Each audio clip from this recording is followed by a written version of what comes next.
Скажите, пожалуйста, Ирина, почему именно Олег Сенцов имеет для Кремля такую высокую цену, что, насколько понятно, они даже обсуждать в рамках контактных групп не хотят его кандидатуру на обмен?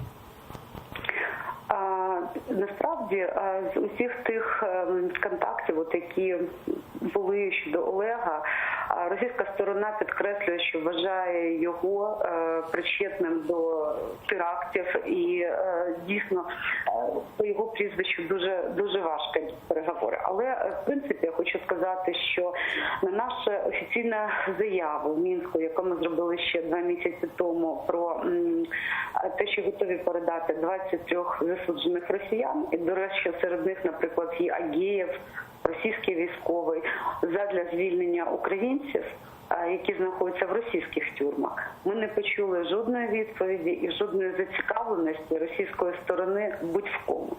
Тобто тут є ще й два підходи.